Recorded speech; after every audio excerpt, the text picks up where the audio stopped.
wabarakatuh. Perkenalkan, nama saya Vina Oktaria, NPM 2351010272. Di sini saya dari kelompok 8 ingin menjelaskan dampak inflasi terhadap perekonomian. Inflasi sebagai fenomena ekonomi yang ditandai dengan kenaikan harga barang dan jasa secara umum dan berkelanjutan. Nah, dia ini memiliki dampak yang signifikan terhadap perekonomian suatu negara. Jadi dampak ini dapat dirasakan oleh berbagai faktor, sektor, dan pelaku ekonomi, mulai dari masyarakat, perusahaan, hingga pemerintah. Akibatnya mereka memiliki lebih sedikit uang untuk dibelanjakan pada barang dan jasa lainnya yang dapat mengurangi konsumsi dan pertumbuhan ekonomi. Jadi yang A, menurunnya daya beli masyarakat. Nah, ketika harga kebutuhan pokok seperti makanan, bahan bakar, dan perumahan meningkat, nah masyarakat harus mengeluarkan lebih banyak uang. Nah, dia tuh untuk mendapatkan barang dan jasa yang sama. Nah, inflasi itu membuat nilai mata uang menjadi turun sehingga daya beli pun juga melemah. Nah, melemahnya daya beli tersebut terjadi karena peningkatan harga yang dilakukan penjual sebagai upaya mendapatkan nilai agar tetap untung setelah terjadi inflasi.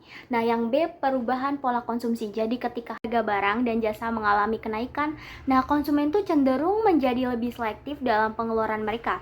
Jadi prioritas utama beralih pada pemenuhan kebutuhan pokok, sementara pengeluaran untuk barang-barang yang dianggap kurang penting atau mewah akan dikurangi. Nah, sektor yang bergantung pada konsumsi barang-barang mewah atau high-end mungkin akan mengalami penurunan penjualan, sementara sektor yang menawarkan barang-barang yang lebih terjangkau atau diskon, nah mungkin akan mengalami peningkatan permintaan. Jadi produsen itu dan pedagang itu perlu menyesuaikan strategis bisnis mereka untuk menghadapi perubahan pola konsumsi ini.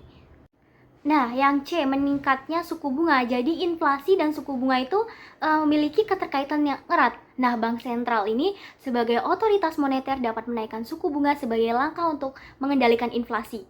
Nah, suku bunga adalah balas jasa atau nilai yang akan diberikan dari peminjam kepada yang meminjamkan dana atau uang. Nah, suku bunga menjadi instrumen yang dapat menjadi pengendali laju inflasi. Nah, tujuannya adalah untuk mengurangi jumlah uang yang beredar di masyarakat. Dengan suku bunga yang lebih tinggi, nah masyarakat akan lebih tertarik untuk menabung karena tingkat pengembalian dari tabung lebih tinggi. Yang D, menurunnya minat menabung. Nah, hal ini terjadi karena inflasi menggerogoti nilai real dari uang yang disimpan. Nah, ketika tingkat inflasi tinggi, nah daya beli uang yang disimpan di bank akan berkurang seiring berjalannya waktu. Nah, pertimbangan situasi di mana seseorang menyimpan uang di bank dengan harapan dapat menggunakannya di masa depan. Namun jika inflasi meningkat, harga barang dan jasa juga akan naik. Akibatnya uang yang disimpan tersebut akan memiliki daya beli yang lebih rendah daripada saat pertama kali disimpan. Nah, ketika kata lain, orang tersebut akan dapat membeli lebih sedikit barang, nah dan jasa dengan jumlah uang yang sama di masa depan.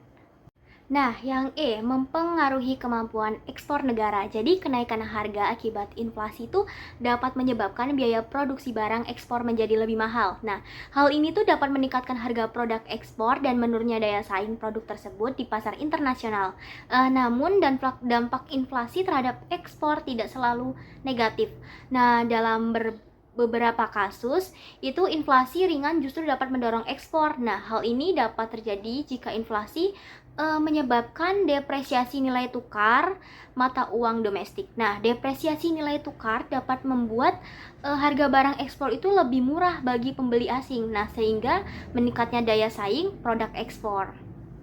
Nah, yang F, ini ketidakstabilan ekonomi dan pertumbuhan ekonomi yang menurun. Jadi kenaikan harga yang terjatuh tinggi dapat membuat masyarakat tuh tidak mampu memenuhi kebutuhan hidup mereka.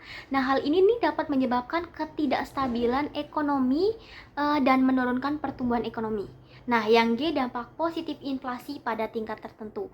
Jadi kenaikan harga dapat mendorong pengusaha untuk meningkatkan produksi karena keuntungan yang diharapkan menjadi lebih besar. Nah, peningkatan produksi dapat meningkatkan nilai produk domestik bruto (PDB), nah dan mendorong pertumbuhan ekonomi. Nah, namun jika inflasi terlalu tinggi, nah dampak positif ini dapat berbalik menjadi negatif. Yang H, strategi mengatasi inflasi. Yang pertama itu adalah kebijakan moneter. Bank sentral dapat menaikkan suku bunga untuk mengurangi jumlah uang yang beredar dan menurunkan inflasi. Nah, yang kedua itu kebijakan fiskal. Pemerintahan dapat mengurangi pengeluaran dan meningkatkan pendapatan untuk mengurangi tekanan inflasi. Nah, yang ketiga itu meningkatkan produksi dalam negeri. Pemerintah dapat mendorong produksi dalam negeri untuk mengurangi ketergantungan pada impor dan menstabilkan harga. Sekian penjelasan dari saya. Wassalamualaikum warahmatullahi wabarakatuh.